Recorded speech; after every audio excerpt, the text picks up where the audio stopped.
Hello, এই ভিডিওতে দেওয়া শব্দার্থগুলো ছাড়া ইংলিশে কথা বলা এবং ইংলিশ জানা অসম্ভব। তাই আশা করব ভিডিওটি সবাই লাস্ট পর্যন্ত দেখবেন, যাতে খুব সহজেই ইংলিশ শিখতে পারেন। এবং আমার ভিডিওটি ভালো লাগলে অবশ্যই আমার চ্যানেল লাইক এবং সাবস্ক্রাইব করবেন। এখানে ইংলিশে খুব সহজে জানার জন্য এবং শেখার জন্য খুবই উপকার হবে সবার। দেরি না করে শুরু করছি। প্রথমেই ওয়ার্ডটি হচ্ছে লাইং। লাইং মানে শুয়ে থাকা। যদি কেউ বলে ইংলিশে হোয়াট আর ইউ ডুইং, তো অ্যান্সার হবে I am lying on the bed, অথবা আই এম লাইং বললেও হবে। এরপর দ্বিতীয় ওয়ার্ডটি হচ্ছে মেমোরাইজ। মেমোরাইজ মানে মুখস্থ করা। কাউকে যদি আমরা বলতে চাই যে মুখস্থ করো কবিতাটি, তাহলে হবে মেমোরাইজ দ্য পোয়েম। এরপর ওভারমোরো। ওভারমোরো মানে হচ্ছে পরশু। টুমরো মানে কাল, আর ওভারমোরো মানে পরশু দিন। পেপার মানে হচ্ছে খাতা। শাই অর্থ লাজুক। লিভ মানে ছুটি। স্কুল ছুটি হলে ওটাকে বলে লিভ। ম্যাড মানে পাগল। অনেকে মেন্টাল বলে পাগলরে, কিন্তু পাগলের ইংলিশ মেন্টাল না। মেন্টাল মানে হচ্ছে মানসিক কোনো অবস্থা বোঝায়, কিন্তু ম্যাড মানে পাগল। লিফ মানে পাতা। গাছের পাতাকে ইংলিশে বলে লিফ। এরপর চিকেন মানে মুরগি, হ্যান মানে মুরগি সবাই জানে, কিন্তু মোরগের ইংলিশ হচ্ছে রোস্টার। এরপর হরতাল। হরতালের ইংলিশ হচ্ছে স্ট্রাইক। এরপর গল্প করা। গল্প করার ইংলিশ হচ্ছে গসিপ। আর যারা বাচাল, বেশি কথা বলে, তাদেরকে বলে টকেটিভ। টকেটিভ মানে বাচাল। কোনো কিছু শেখার ইংলিশ হচ্ছে লার্ন। কেউ কৃপণ হলে তাকে ইংলিশে বলে হচ্ছে মিজার। মিজার মানে কৃপণ। আর যারা বেশি ব্যয় করে, খরচ করে, তাদেরকে বলে প্রডিগাল। ওয়ান্ট মানে হচ্ছে চাওয়া। কাম মানে আশা। রাইট মানে লেখা। গেট মানে পাওয়া। রিড মানে পড়া। লার্ন মানে শিখা। স্লিপ মানে ঘুমানো। স্টাডি মানে পড়ালেখা করা। লাফ মানে হাসা। ওয়াক মানে হাঁটা। ক্রাই মানে কাঁদা। সিট মানে বসা। স্ট্যান্ড মানে দাঁড়ানো। বিট মানে মারা। কাউকে মারা ইংলিশ হচ্ছে বিট। ব্রেক মানে ভাঙা। অনেস্ট মানে সৎ। ডিসঅনেস্ট মানে অসৎ। ফিল মানে অনুভব করা।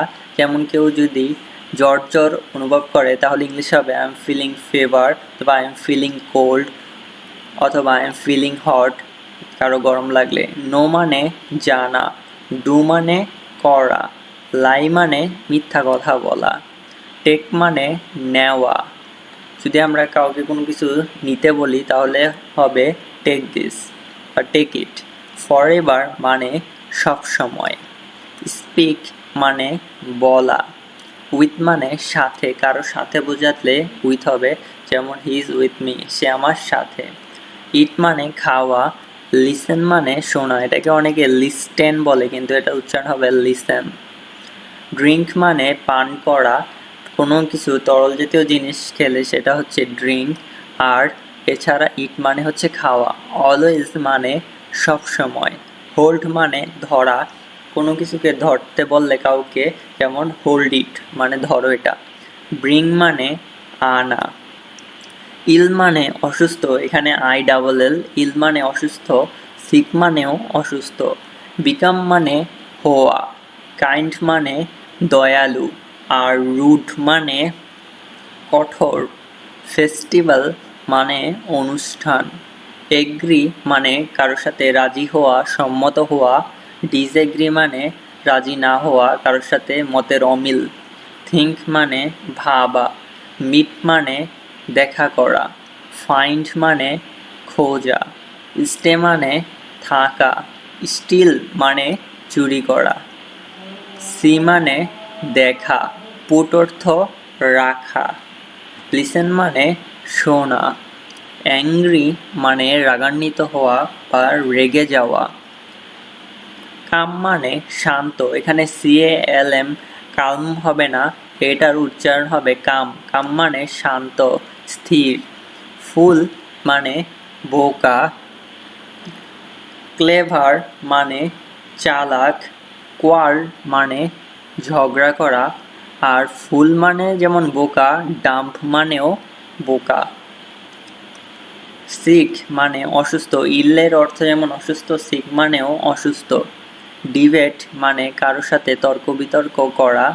গো মানে যাওয়া। ইগনোর মানে কাউকে উপেক্ষা করা। ইলিটারেট মানে অশিক্ষিত, আর লিটারেট মানে শিক্ষিত। আশা করি ভিডিওটি সবারই ভালো লেগেছে এবং অনেক উপকারে আসবে শব্দার্থগুলো মুখস্থ করে রাখলে, এবং আমার চ্যানেলটি অবশ্যই সাবস্ক্রাইব করুন ইংলিশে কথা বলা শিখতে এবং গ্রামার শিখতে।